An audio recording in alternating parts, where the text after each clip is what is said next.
Moi, personnellement, non. Enfin, en fait, je pense que c'est un choix. Il y a des gens qui ont des cours en finance. Pas encore en deuxième année. Un peu de maths appliquées, du coup, mais pas de vrais cours de finance. D'accord.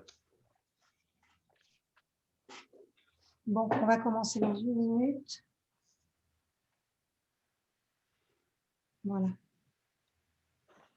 L'enregistrement est lancé.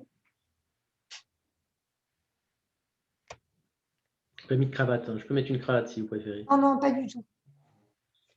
La cible, c'est vraiment les étudiants. Il n'y a aucun souci. Ça ira. Encore à la mode, les cravates? Ben, moi, j'en mets plus, mais j'en ai toujours pas une sur moi au cas où. Mais... Allez, on va démarrer, il est 30. C'est parti pour toi, Paul.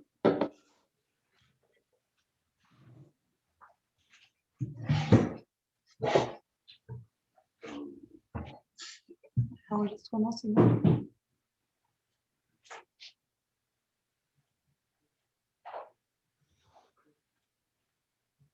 T'accueilles les participants.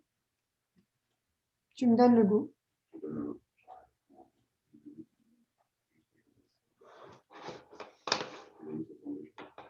C'est pas grave.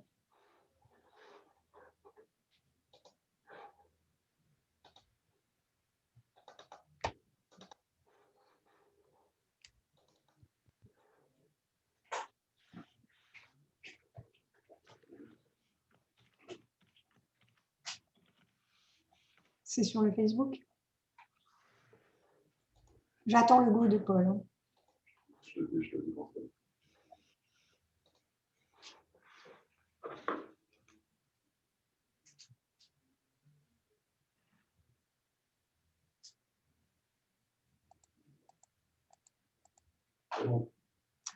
Alors, bonsoir à toutes et à tous. J'ai le plaisir de vous retrouver pour cette conférence sur la thématique En route vers une finance responsable organisée par le Board of Students du Technion France et les associations X Israël, HEC Israël, Paris Tel Aviv de Sciences Po et Start HEC. Lancé en juin 2020, le Board of Students du Technion France constitue le premier board interécole d'excellence en faveur de la promotion des liens entre les deux écosystèmes d'innovation, français et israélien, et de l'innovation responsable. Ce board interécole est un réseau d'étudiants issus des grandes écoles d'ingénieurs, de commerce et de certaines universités françaises. L'objectif est de sensibiliser nos leaders de demain aux avancées scientifiques, technologiques et entrepreneuriales. Nous organisons notamment des conférences sur des thématiques diverses en lien avec l'innovation responsable dans les écoles représentées, ainsi que des voyages en Israël. La Green Finance désigne l'ensemble des actions, comportements ou réglementations financières ayant un objectif environnemental. Elles visent à accélérer la transition énergétique. La première obligation verte, un emprunt émis sur le marché par une organisation publique ou privée pour financer les activités favorables à l'environnement, a été émise à San Francisco en 2001. Cette nouveauté a été ensuite reprise par la Banque européenne d'investissement et la Banque mondiale en 2008. Bien que présente depuis quelques années, c'est en 2015, lors de l'accord de Paris sur le climat, que la Green Finance revient sur le devant de la scène. La diversification des actions et des intérêts des acteurs de la finance fait émerger le concept de finance durable qui prend en compte la dimension sociale des actions d'entreprise. Ce phénomène est corrélé au développement des critères ESG, critères environnementaux, sociaux et de gouvernance, bien connus aujourd'hui. Pour nous en parler ce soir, nous avons le plaisir d'accueillir François Riailly. François Riailly est diplômé de l'École centrale Paris, de l'Institut d'études politiques de Paris, du Stanford Executive Programme et enfin de l'École nationale d'administration. En 2007, il rejoint la présidence de la République comme conseiller technique chargé de la réforme de l'État et des finances publiques. En 2016, il rejoint le comité de direction générale de Natixis en tant que co-responsable de la banque de grande clientèle et en devient directeur général en 2018. Il met alors en place un système de facteurs de pondération verte, le In-Weighting Factor, pour noter les clients en fonction de leur investissement dans le développement durable. Il rejoint la holding financière Love Group en 2020, présente dans plus de 30 pays et qui compte plus de 5000 collaborateurs. François, la parole est à vous. Merci beaucoup Valérie. Bonjour à toutes et à tous. Je suis ravi d'être parmi vous. pour essayer de vous donner quelques éclairages sur la finance verte ou sur la finance durable. Et je préciserai un peu les deux concepts que Valérie vient de définir, non pas comme un spécialiste, mais comme un ancien dirigeant bancaire qui a eu à prendre des décisions dans ce domaine. Et donc, j'essaierai au maximum de vous donner un petit peu mon expérience sur ce sujet et mes réflexions. Alors, peut-être d'abord, je pense qu'il faut bien comprendre ce qu'on veut dire par la finance durable. Alors, j'avoue que je ne sais pas quel est votre niveau de finance et de compréhension de l'industrie financière. J'espère qu'elle est supérieure à la moyenne des Français, ce qui me paraît évidemment probable. Mais je voudrais juste rappeler comment fonctionne la finance, très rapidement. La finance, c'est l'industrie qui assure l'allocation du capital et des financements entre les différentes entreprises et les projets pour qu'ils conduisent leurs activités et qu'ils investissent pour augmenter. Et donc, on a deux formes principales de financement. En fait, c'est plus compliqué que ça parce qu'il y a un continuum. C'est le capital et la dette, qui se distinguent par le couple risque-reward. Je vais être très court. La dette est moins risquée que le capital, puisqu'elle est remboursée avant, et le capital participe à l'upside. L'industrie financière, elle gère l'épargne et elle l'alloue. Et donc, une banque va utiliser les dépôts de ses clients qui ont du cash pour les prêter à des clients qui ont des besoins et des projets. Et un gestionnaire d'actifs, c'est deux choses différentes, un gestionnaire d'actifs va placer l'épargne qui lui est confiée de particuliers ou d'organisations pour maximiser le rendement.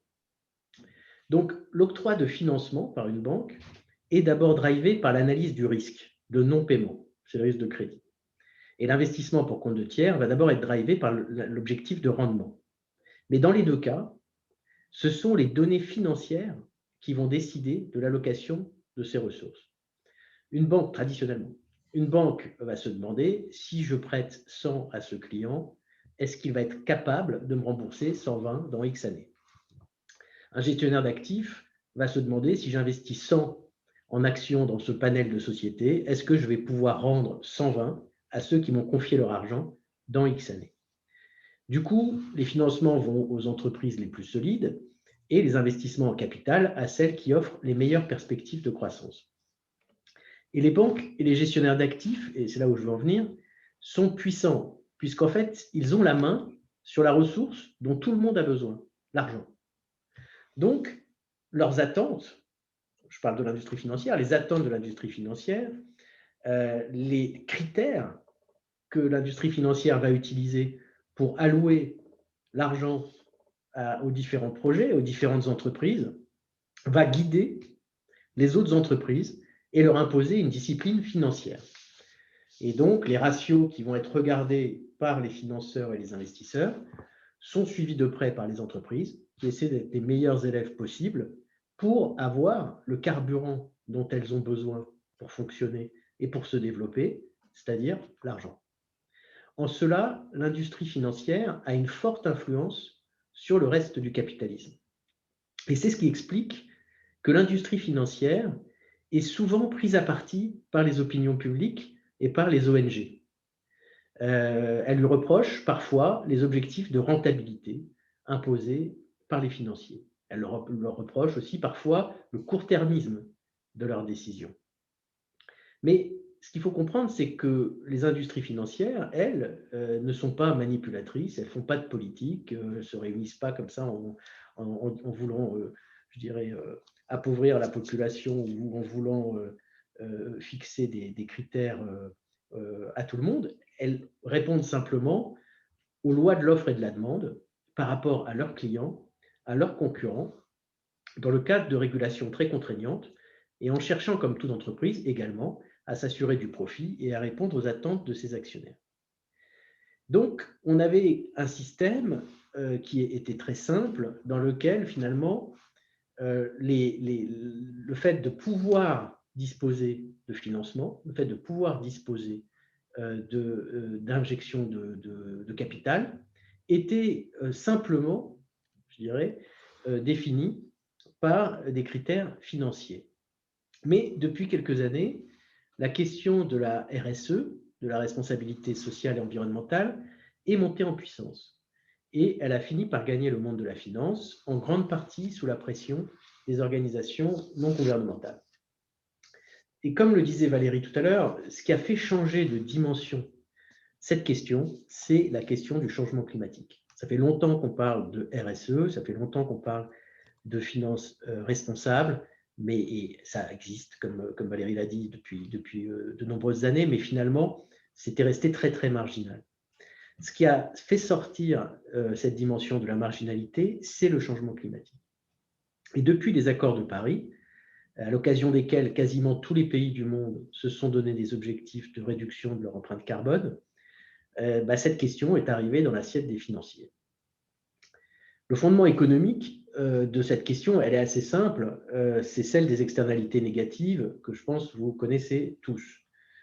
Si une entreprise pollue la planète sans que le coût de cette pollution ne soit pris en compte dans ses états financiers, finalement, la finance va lui allouer des ressources qui vont lui permettre de se développer, de produire davantage et de polluer davantage, alors que son activité est potentiellement néfaste, y compris économiquement, si on réintègre le coût de la pollution. Donc en fait, il y a un défaut dans la façon de prendre en compte ou de ne pas prendre en compte des éléments qui ont un impact économique, qui est celui de la pollution et du réchauffement climatique, si celle-ci ne passe pas par les données financières.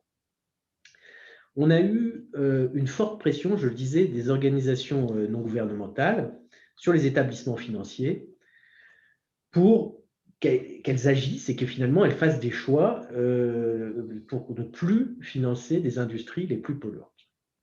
La France a été assez en pointe sur le sujet et les banques françaises ont été assez pionnières. Je dirais le point de départ s'est situé sur le charbon vers les années 2014-2015.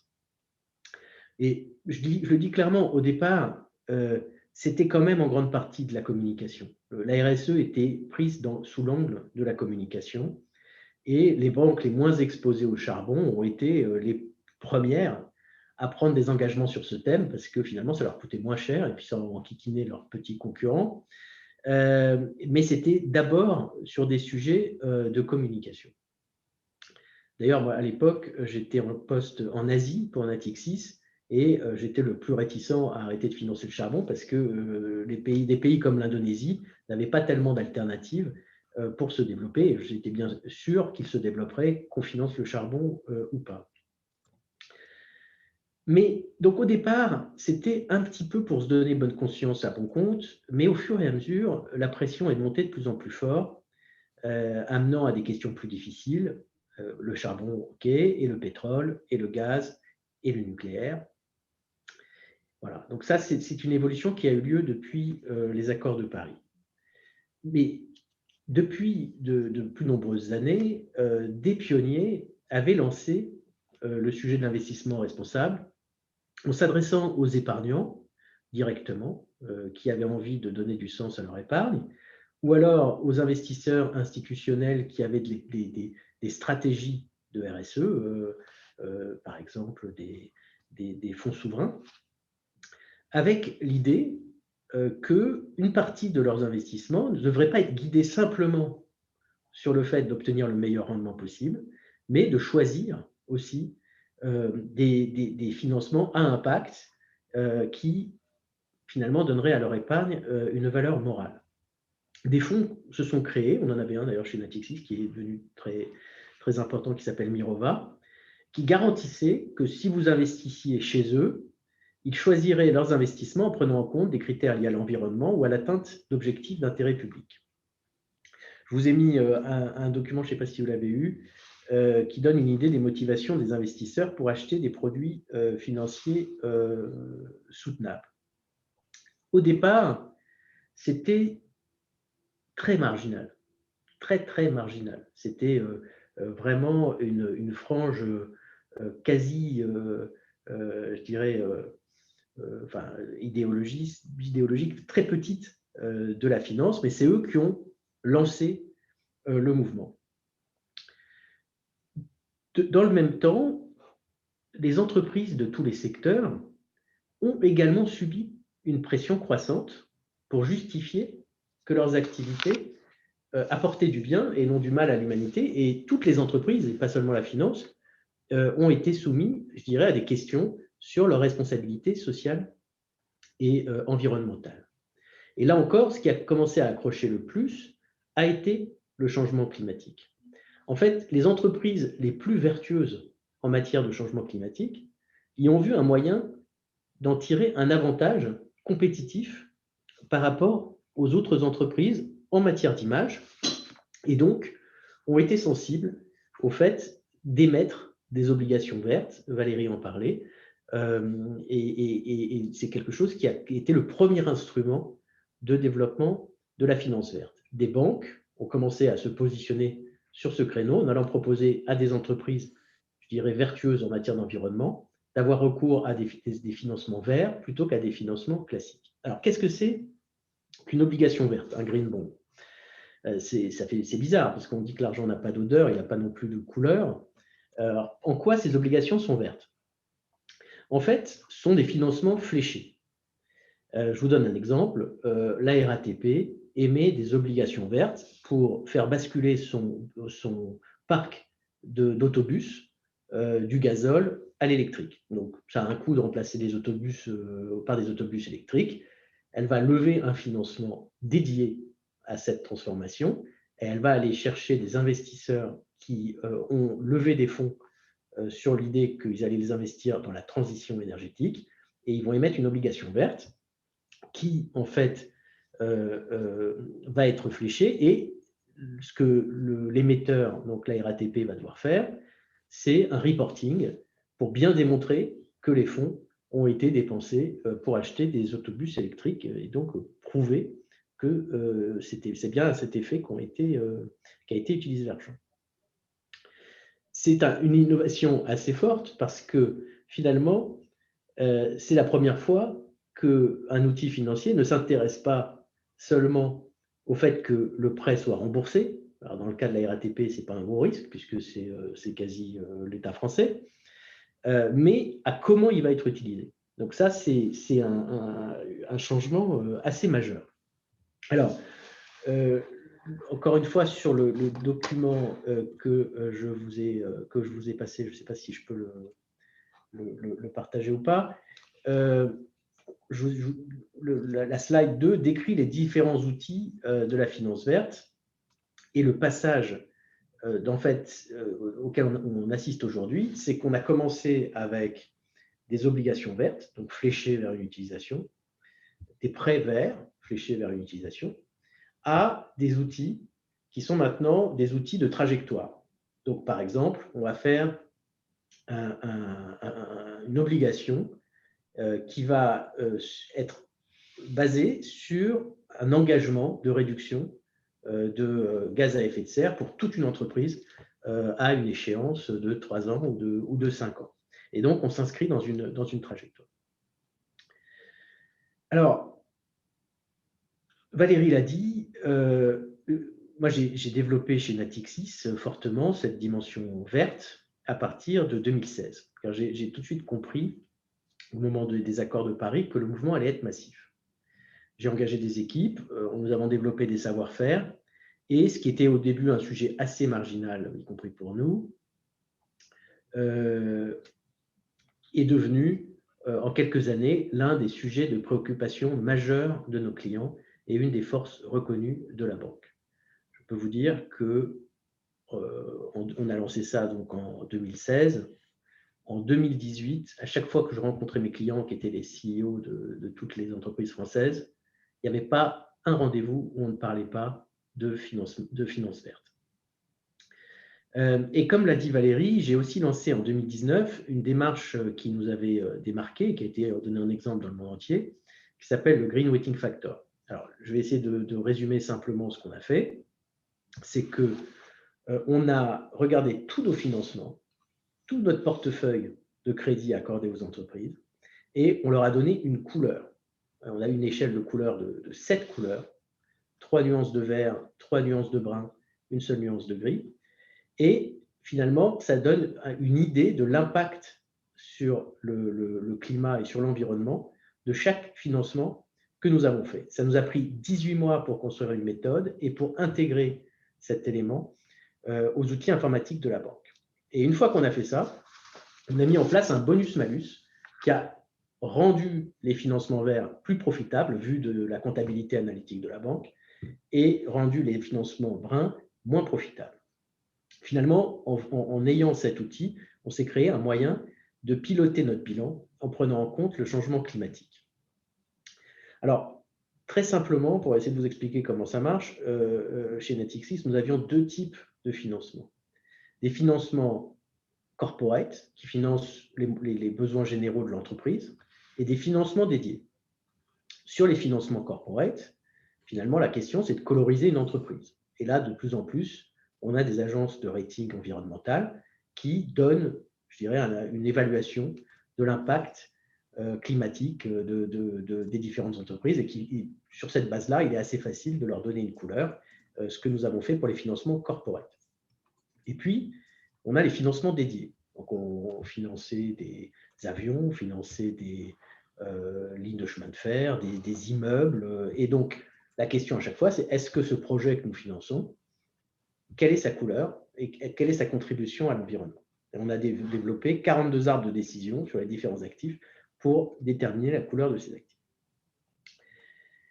L'idée, c'était qu'en faisant ça, on était capable, et on l'a fait, de dire voilà la couleur de notre bilan. Et quand on l'a fait en 2019, on a dit finalement notre bilan, nos financements, ils sont à 40% verts, ils sont à 40% bruns et ils sont à 20% neutres. Et en faisant ça, je savais que je mettais la banque dans une seringue parce qu'une fois qu'on a publié ce bilan une fois, ça veut dire qu'on devra le publier tous les ans et qu'en plus, il devra toujours s'améliorer puisque finalement, on se met une contrainte de transparence et donc, une fois qu'on peut mesurer quelque chose, eh ben, on peut agir dessus et on peut s'assurer qu'on va dans le bon sens en matière de verdissement de nos finances. Et je peux vous dire que le premier jour où j'ai vu les résultats de cette colorisation de l'ensemble de notre portefeuille, alors il y avait, on le voyait par pays, et par direction de la banque, et puis il y a une direction qui sortait, qui était en brun. Elle était 100% brune, c'était la direction qui s'occupait des énergies fossiles, du pétrole, du gaz, etc. Et là, la première conséquence d'avoir mis en place cet outil, c'est qu'on ne pouvait pas rester avec une organisation comme ça.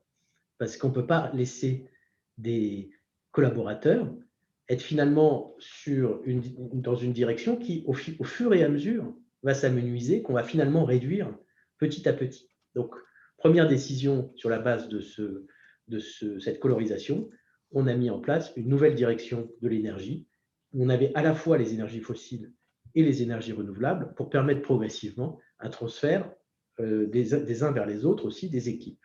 Et ça faisait d'autant plus de sens que si vous prenez une société comme Total, qui était couverte par nos banquiers des énergies fossiles, bah, aujourd'hui, vous regardez ce que fait Total, elle ne parle que d'énergie renouvelable, et donc il y a un besoin d'avoir les compétences qui vont avec. Donc, ça a eu des actions extrêmement concrètes, et c'est une de mes fiertés professionnelles d'avoir fait ce virage et d'avoir positionné l'entreprise que je dirigeais comme un des très bons acteurs, voire des leaders de la finance verte, en partant d'à peu près zéro, et ce, en quelques années. Alors, pourquoi est-ce que j'ai fait ça? C'est le résultat de plusieurs réflexions. D'abord, parce que c'était un secteur nouveau. Il n'y avait pas encore de position prise, il n'y avait pas encore de part de marché qui était prise, et donc il y avait une capacité de se différencier plus facile, surtout pour une entreprise comme Natixis, qui n'est pas la plus grande banque du monde, qui n'a pas le plus fort branding du monde. On pouvait prendre des parts de marché, je dirais, plus fortes sur un nouveau marché que sur les marchés existants. Le deuxième élément, c'était la capacité à mobiliser des équipes sur un sentiment de fierté, parce qu'il y avait une forte demande des équipes, finalement, de s'assurer que ce qu'elles faisaient avait un sens. Mais il y avait aussi la dimension du risque. Et ça, je pense que c'est un élément qu'on ne met pas beaucoup en avant. Lorsque vous êtes banquier, le principal sujet, je le disais tout à l'heure, le principal sujet qui doit animer un banquier, c'est la peur du non-remboursement des prêts. Si vous prêtez, je vous partage ma vie de banquier, que je n'ai plus d'ailleurs, mais que peu de gens perçoivent. Si vous prêtez, une banque, elle va prêter à une marge de, disons, 2% à des entreprises. Il suffit qu'un prêt sur 50 ne soit pas remboursé pour effacer les revenus de tous les autres prêts. Et donc, après, il reste encore à gagner de l'argent. Donc, une banque, elle est extrêmement réticente à avoir des crédits qui ne sont pas remboursés. Or, si on croit aux accords de Paris, si on croit que les gouvernements vont donner des impulsions pour aller dans le sens d'une plus grande prise en compte du climat, à ce moment-là, ça veut dire qu'on va avoir une transition très forte de l'économie. L'économie doit se transformer, et si elle se transforme, ça veut dire qu'il y a des sociétés qui vont apparaître et d'autres qui vont disparaître. Et celles qui vont disparaître vont créer un risque de crédit pour les banques. Et donc, il y a aussi une dimension de théorie des jeux, parce que si à un moment donné, vous vous dites qu'une technologie ou une industrie, par exemple, la production d'électricité à partir de charbon, si vous vous dites ça va appartenir au passé, et donc vous prêtez sur 5 ans, si vous dites que dans 5 ans, aucune autre banque ne voudra venir financer cette entreprise, vous êtes collé, parce qu'un crédit à une entreprise, il ne se rembourse jamais, il est refinancé. Et s'il ne peut pas être refinancé par les autres banques, eh ben, c'est vous qui perdez ce que vous avez prêté. Et donc, si vous pensez que les autres vont aller dans la direction du climat, vous avez intérêt à être le premier et à aller plus vite qu'eux. Voilà ce qui m'a guidé, au-delà du fait que, évidemment, j'étais convaincu que c'était la bonne décision, la bonne direction à prendre, que les accords de Paris étaient la bonne direction à prendre. Aujourd'hui, toute l'industrie financière est dans cette logique-là, et on assiste donc à un cercle vertueux assez improbable entre la demande et l'offre de finances durables, avec une accélération très positive des volumes que vous pouvez retrouver dans les slides 4 et 5 de la présentation que je vous ai passée. Et la finance durable, clairement, aujourd'hui, est sortie du ghetto. Elle est la partie la plus en croissance au sein de la finance. Et le mouvement continue, année après année, à prendre plus d'ampleur, conduisant effectivement à des impacts majeurs, aujourd'hui uniquement perceptibles sur la partie énergie. Je vais vous donner 3 exemples concrets vécus. Il y a environ 2 ans, je déjeunais avec le PDG d'un de nos grands clients internationaux chez Natixis, du secteur de l'énergie, et je lui demandais quels étaient ses axes stratégiques. Et il m'a dit, bon, je sais que vous n'aimez pas trop ça et que on ne pourra pas le faire avec vous, mais moi, je trouve que le charbon est de plus en plus profitable, il y a plein de gens qui en sortent, et finalement, c'est une très bonne opportunité pour nous de nous développer. Je confirmais que ce serait sans nous.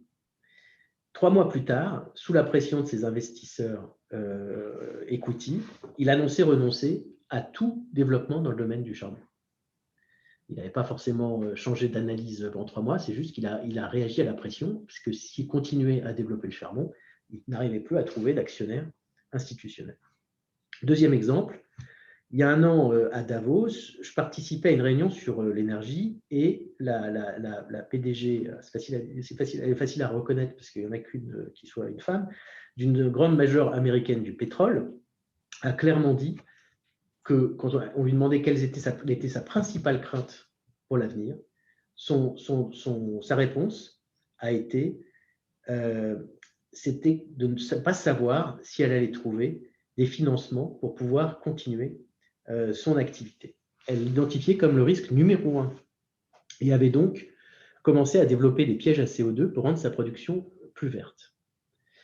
Enfin, 3e exemple, à chaque fois que j'ai eu l'occasion de discuter avec Patrick Pouyanné, le PDG de Total, et c'était souvent, nous avons parlé finance verte. Et depuis, il a réalisé de nombreuses acquisitions dans le domaine des énergies renouvelables et il a même fini il y a quelques jours par annoncer un changement de nom de Total qui est devenu maintenant Total Énergie pour ne pas qu'elle reste assimilée au seul pétrole. Donc là aussi, ce qui l'a conduit à aller aussi vite stratégiquement, c'est la pression de la finance, son cours de bourse, son accès au financement. C'est une réalité, la finance verte, ou plutôt la finance qui prend en compte le changement climatique, existe et est en train d'avoir un impact majeur, et ce n'est pas fini. C'est assez formidable de voir à quel point ça a un impact et à quel point, à quelle vitesse ce mouvement a pris. Mais l'intérêt d'un échange comme celui que nous avons, et j'espère que ce sera un échange, c'est-à-dire j'espère avoir aussi des questions, c'est de prendre du recul et donc de ne pas non plus se laisser aller à la pensée positive du type LinkedIn, tout va bien, tout est toujours formidable. Il faut souligner aussi quelques éléments importants pour remettre en perspective ce développement de la finance verte. D'abord, le fait que la finance verte se développe de cette façon tient à l'inaction des gouvernements. Ce n'est pas la meilleure approche, ce n'est pas ce qu'il fallait faire de mieux, la finance verte. Ce qu'il fallait faire de mieux, c'était de donner un prix au carbone. Si les gouvernements avaient donné un prix au carbone, un prix international, dans le cadre des accords de Paris, par exemple, puisque tous les gouvernements ont signé les accords de Paris, à ce moment-là,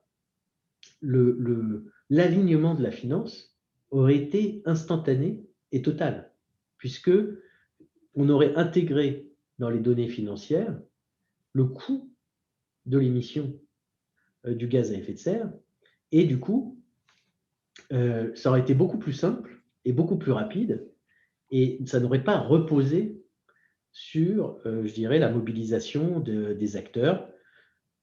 Donc, moi, je considère que tout ce que je vous ai dit sur la finance verte, même si c'est quelque chose qui est très noble et qui a été très positif et auquel j'ai participé, ce n'est qu'un pis-aller de cette action des gouvernements.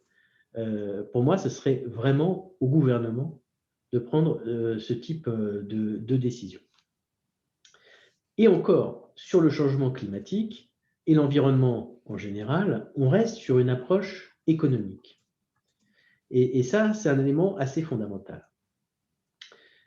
Quand on parle de finances durables ou de soutenabilité, on ne parle pas que d'environnement, on parle aussi de social, de gouvernance, et c'est évident que les entreprises doivent prendre en compte ces éléments. Évidemment, les entreprises doivent essayer d'avoir le meilleur impact sur leur environnement et avoir la meilleure gouvernance possible. Mais où est la limite ? La finance, par exemple, doit-elle décider de ce qui est moral ou pas ? Le réchauffement climatique se calcule et s'intègre à des raisonnements économiques. Mais ce n'est pas le cas de tous les sujets sur lesquels les entreprises et les financiers doivent se positionner aujourd'hui. Or, lorsqu'on sort de ce qui est chiffrable, on tombe dans ce qui est relatif ou subjectif. Et je vais vous donner quelques exemples, en particulier des exemples personnels. Premier exemple, en tant que dirigeant de banque, je recevais en permanence des injonctions de certaines ONG d'arrêter de financer des entreprises israéliennes présentes dans les territoires au nom d'une supposée éthique. Deuxième exemple, en tant que banquier, j'étais souvent interpellé sur le financement des armes, car nous travaillons en tant que banque française pour les industries de défense françaises. Comment, moi, puis-je décider des guerres légitimes ? En tant que citoyen, je peux avoir mon idée qui vaut celle de n'importe quel autre citoyen, mais est-ce que je dois l'imposer à mon entreprise, qui n'est pas ma propriété ? Je n'étais pas le principal actionnaire de cette entreprise. Imaginez si je réponds oui, ce que ça peut donner pour la question précédente, pour l'exemple précédent. Moi, donc, personnellement, je m'en tenais à une règle assez simple. Si le gouvernement français est d'accord et souhaite cette vente, je n'ai pas de raison de mieux savoir que lui. Il est légitimement élu pour décider en matière de politique étrangère et je revendique pour l'entreprise le droit à la neutralité sur ce qui est du domaine politique. Troisième exemple, est-ce qu'on devait se développer en Arabie Saoudite ? Si je me fie aux droits de l'homme, ou plutôt de la femme, peut-être pas. Mais puis-je alors me développer en Chine ? Et les entreprises doivent-elles s'engager vis-à-vis des différents régimes politiques ? Et pour prendre un exemple qui n'est pas le mien, mais que tout le monde peut avoir en tête, Twitter doit-il couper le compte d'un homme politique, chef d'État qui plus est, si ses tweets sont jugés, et par qui, dangereux ? Donc, je pense que moi, j'ai pris mes responsabilités de chef d'entreprise sur le changement climatique parce qu'il est indiscutable, parce que les gouvernements avaient pris des engagements en la matière et les accords de Paris ont été un élément fondamental là-dedans. Et ils ont ainsi provoqué une direction dans laquelle j'ai jugé que mon entreprise avait intérêt à être pionnière. J'ai également fait faire à mon entreprise des progrès, dont je suis très satisfait, en matière d'égalité homme-femme, car c'est évidemment une question de justice, ça ne se discute pas, ce n'est pas les éléments que je citais tout à l'heure. Mais dans le domaine de la RSE, j'attire l'attention sur la dérive que représenterait l'idée, alimentée par les succès de la finance verte, que les entreprises peuvent utilement se substituer au gouvernement et changer le monde. Personnellement, je ne crois pas que ce serait un progrès humain et je préférerais qu'on fasse fonctionner convenablement la démocratie là où elle existe et le multilatéralisme. Donc, oui, un grand oui à la finance verte. Elle n'a pas fini de progresser. On est, je dirais, encore très loin des objectifs des accords de Paris, mais on n'a jamais fait autant de progrès, donc il faut être optimiste pour les prochaines années. Mais attention à une vision politique de l'entreprise, parce qu'une entreprise, c'est une communauté d'hommes et de femmes qui ne sont pas réunis par des idées communes, par une idéologie commune, par, je dirais, un dessein politique commun, mais par un dessein économique commun. Voilà pour ma présentation et je serais ravi de prendre vos questions. Bonsoir, Monsieur Riahi. Donc, je suis membre de l'association X Israël. Donc, notre association organise chaque année un voyage en Israël avec les étudiants de l'X. Ce voyage a pour but de faire découvrir Israël en tant que Startup Nation, mais aussi les centres de R&D venus s'installer en Israël. En ce qui concerne ma question, tout à l'heure, vous avez parlé du Green Weighting Factor qui permet de calculer l'impact environnemental de chaque financement. Et vous dites que ça a permis de rendre les financements verts plus profitables, si j'ai bien compris. Je ne suis pas sûre d'avoir compris le sens de cette phrase et comment vous avez fait ça. Non, oui. Alors, merci Marianne. C'est une bonne question. Je suis passé vite, donc ce n'était pas très clair. En fait, ce n'est pas que les financements étaient plus profitables, c'est que on a changé. En fait, dans une banque, quand on prête de l'argent à une entreprise, on doit immobiliser du capital en face. Et ce qu'on a fait, c'est que, je dirais de manière un peu artificielle, on a décidé de créer un bonus-malus qui fait que, en fait, sur les financements bruns, on faisait comme si on devait mobiliser plus de capital et sur les financements verts, comme si on devait en mobiliser moins.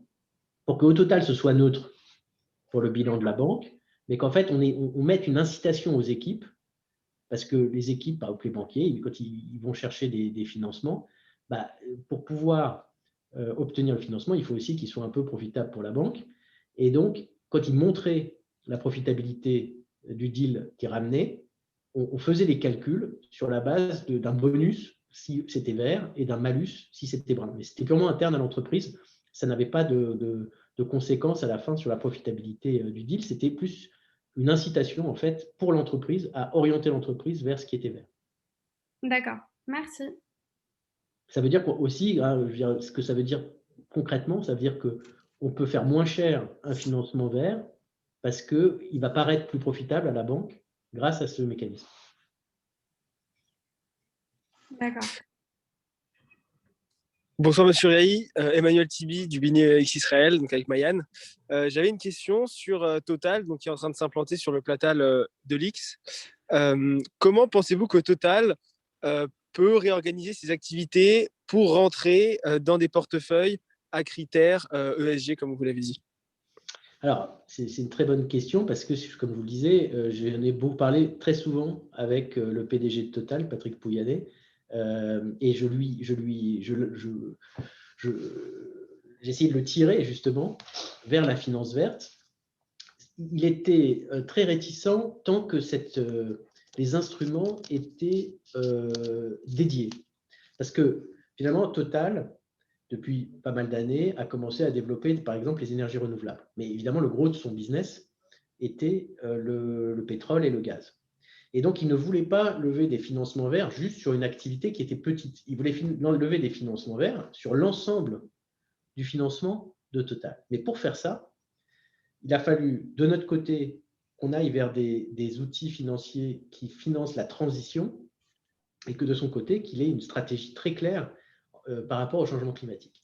Et donc, aujourd'hui, on peut faire du financement vert sur Total en considérant que sa stratégie 2050 est en ligne. Et ce qu'il faut faire, la transformation de Total qu'il impulse avec un rééquilibrage très fort sur d'autres types d'énergie, est en ligne avec la trajectoire qu'il faut faire pour les accords de Paris. Et dans ce cadre-là, on va financer cette trajectoire. On va dire, cette trajectoire, elle est OK, elle correspond à ce qu'il faut, et des investisseurs ESG vont pouvoir la financer. Et ce n'est pas juste une sous-activité de Total qui sera financée comme ça.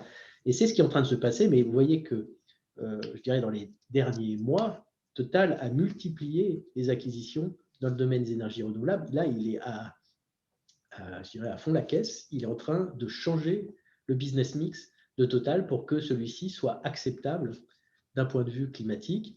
Et donc, il le fait sous la pression des financiers. C'est étonnant, mais c'est comme ça.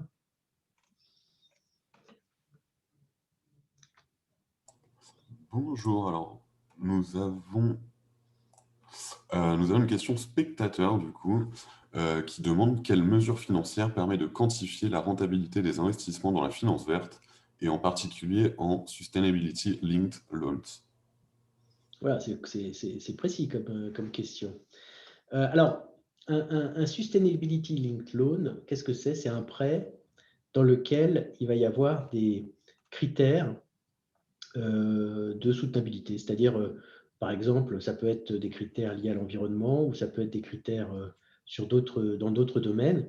Et en fait, par exemple, le taux qui va être fait sur le prêt va dépendre de l'atteinte des objectifs de l'entreprise en matière de sustainability. Et ça, la rentabilité de ce prêt, elle se calcule comme toutes les rentabilités de prêt. Hein, donc, il n'y a rien de différent en matière de rentabilité de ce prêt. Je profite de cette question pour dire quelque chose qui est très important pour la finance verte, c'est que le Covid a été un tournant majeur pour la finance verte. Pourquoi? Parce que si vous regardez l'année 2020, les rendements des meilleurs portefeuilles dans la finance, ça a été les portefeuilles responsables. Alors, pourquoi? C'est assez simple à comprendre en fait. C'est que dans ces portefeuilles-là, il n'y avait pas d'industrie du pétrole. Hein. Je vous rappelle que pendant la crise du Covid, au plus bas, le pétrole à un moment a eu un prix négatif. Et donc, ça a été une crise qui a été très dure pour l'industrie du pétrole. Ils n'avaient pas de compagnie aérienne. Ils avaient du Tesla. Et donc, au final, la performance des portefeuilles ISR, investissement socialement responsable, est la meilleure de tous les portefeuilles sur l'année 2020. Et ça, c'est un élément qui est assez fondamental parce qu'à la fin, dans l'industrie financière, il n'y a qu'un seul outil de mesure, c'est quand même l'argent. Et donc, le fait d'avoir pu assurer une performance financière très forte et la meilleure avec des outils de finance verte a complètement changé la vision du secteur sur ce que pouvait être la finance verte. Alors, on peut dire, d'un certain point de vue, c'est un effet conjoncturel, parce que oui, c'est sûr, celui qui n'avait pas vu venir le Covid, comme personne n'avait vu venir le Covid, il pouvait avoir investi dans des compagnies aériennes, et là, c'est pas de bol, avec le Covid, les compagnies aériennes, elles en ont pris beaucoup dans la tête. Ou alors, on peut considérer que c'est structurel, parce que finalement, le Covid a pu, je dirais, faire ressortir des fragilités, des tendances qui vont être celles de l'avenir. Et donc, aujourd'hui, ce qui est intéressant, c'est que jusqu'à présent, la question pour la finance verte et les produits verts, c'était de ne pas avoir un moins bon rendement que les autres.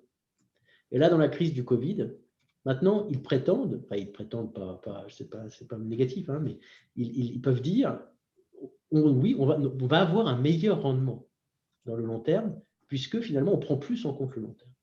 Et aujourd'hui, les allocations des investisseurs vers la finance verte est en train de profondément changer, d'avoir une très forte croissance. Et donc, ce qui, depuis des années, a commencé à croître, le Covid et l'année 2020, pour moi, est une année de basculement très importante pour la taille de la finance verte. et sa perception dans l'industrie.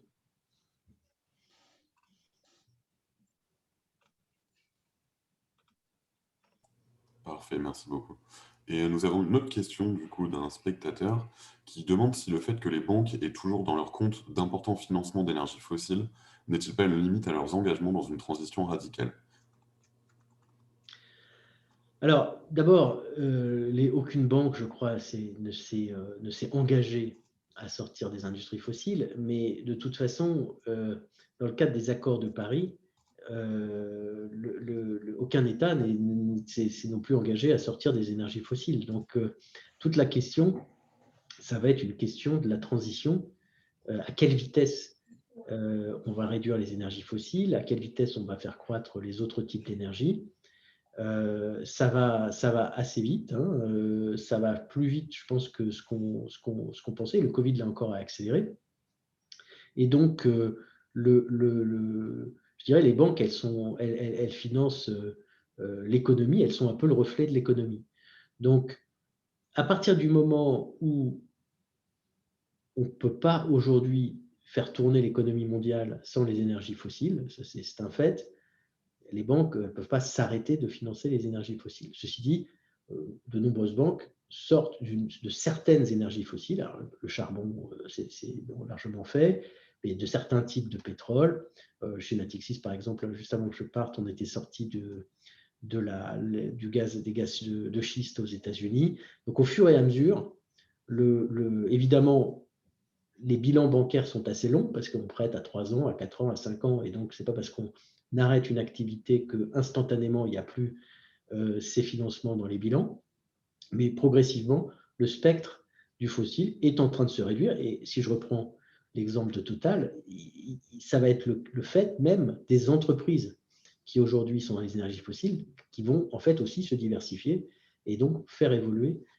Quand on aura un prêt à Total dans 5 ans, ben, on n'aura pas le même pourcentage d'énergie fossile financée dans ce prêt qu'on l'avait il y a 5 ans.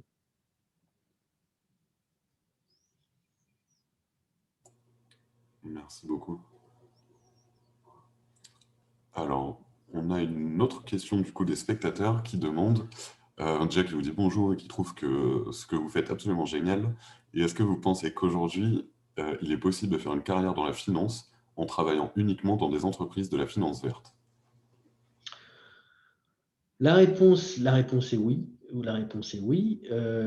Alors, comme je le disais, il y a de plus en plus de...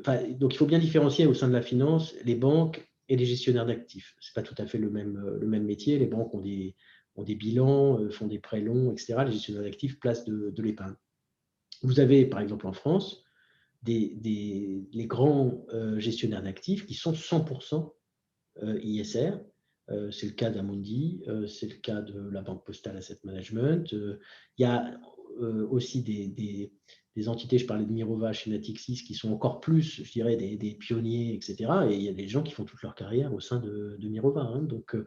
Donc, oui, je crois que ce secteur-là est en train de devenir de plus en plus mainstream.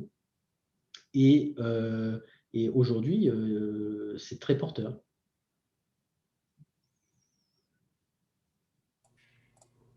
Parfait, merci. Bonjour. Je sais pas si... Donc, on avait une question, donc, je suis Noah aussi de l'association X-Raël. Et on avait une question à propos de Tesla, qui la semaine dernière a investi 1,5 milliard de dollars en Bitcoin. Donc Tesla qui est dans le portefeuille vert, mais le Bitcoin qui ne l'est pas du tout, en vue de son minage, qui est très polluant en termes de production d'électricité. Est-ce qu'il y a un paradoxe et qu'est-ce que vous en pensez? Bah oui, il y a un paradoxe. Moi, je suis assez choqué par. Je suis pas un grand. Je crois pas beaucoup au Bitcoin. Je pense pas que ce soit un progrès, mais bon, moi, je suis plutôt quelqu'un de traditionnel qui croit que les États doivent conserver des pouvoirs et que je crois pas que une monnaie indépendante d'un État soit un progrès. Mais il y a d'autres gens qui pensent le contraire, je respecte leur avis. Mais en tout cas, l'aspect environnemental du Bitcoin est un vrai sujet, mais plus généralement, l'impact environnemental de la tech est un vrai sujet. avoir le big data, stocker des données monumentales pour mieux cibler le marketing auprès de chaque personne, etc., à un moment, ça a un coût environnemental.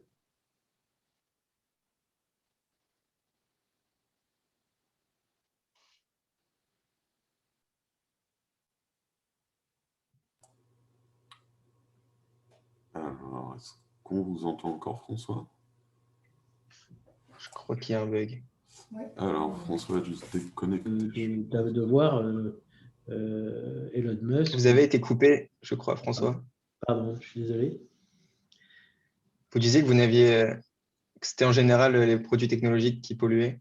Non, oui, il y a en tout cas la dimension d'émission de CO2 du big data, du fait d'avoir des données monstrueuses, un nombre de données monstrueuses, et donc de devoir les stocker, de devoir utiliser l'énergie pour ça, et moi je trouve est sous-évalué et n'est pas assez mis en avant, et c'est le cas pour le Bitcoin aussi. Donc oui, ça m'a surpris de voir Elon Musk, qui est censé être un héros de l'électrique, etc., faire du Bitcoin. Et puis bon, après, en plus, en ayant des propos qu'on peut assimiler à de la manipulation de cours, donc ça c'est autre chose. C'est pas extrêmement éthique non plus, mais ouais, ça m'a surpris. Je trouve que c'est assez contradictoire, effectivement. D'accord, merci pour cette réponse assez complète.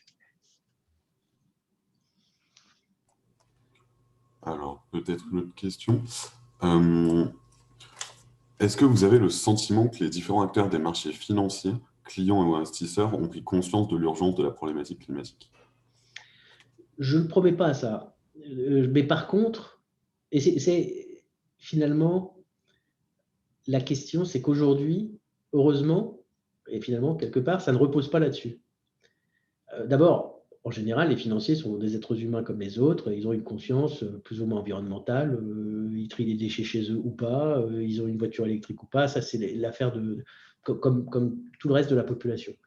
Ensuite, dans leur travail, quand même, il y a le nombre de ceux qui sont, je dirais, dans une logique de vraiment chercher à avoir un impact sur l'environnement et n'est pas si fort que ça. Mais aujourd'hui, on est passé à autre chose, c'est que c'est l'avenir de la finance. C'est-à-dire que c'est comme ça que la finance est en train de se développer, donc tout le monde s'y intéresse. Le fait que Tesla soit l'entreprise qui a la valorisation la plus élevée, ou peut-être la deuxième la plus élevée au monde, bah, ça veut dire que les financiers, même s'ils ne sont pas je dirais, eux-mêmes très conscients ou très intéressés par le changement climatique, ils disent, bon, bah, l'électricité, c'est porteur, les voitures électriques, c'est porteur, et donc ils sont portés à investir dans ces industries-là. Donc, le plus important, à la limite, ce n'est pas seulement leur croyance ou leur volonté de faire changer les choses, c'est que les économies de l'industrie financière sont en train d'évoluer positivement dans ce sens-là. Ça vaut le coup d'investir dans des entreprises qui vont dans le sens de la transition énergétique. C'est dangereux d'investir dans des entreprises qui ne le font pas.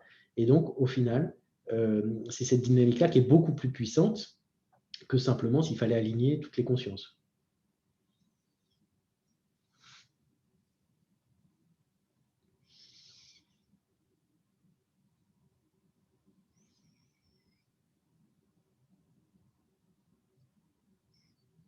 La main.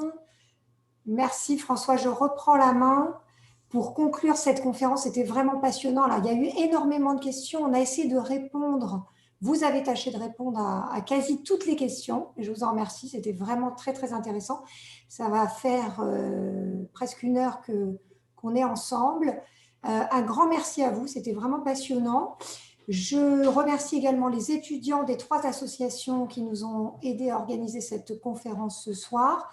Et je vous signale que nous nous retrouvons le 10 mars pour une conférence de Didier Toubia, professeur au Technion, sur l'ingénierie tissulaire et notamment la nouvelle forme d'alimentation et le steak cellulaire. Donc voilà, un tout autre sujet. À très bientôt. Merci à tous. Merci François Riahi. C'était un plaisir. Merci beaucoup. et je vous souhaite à tous une très bonne soirée. Au Bonne revoir. soirée. Au revoir. Au revoir.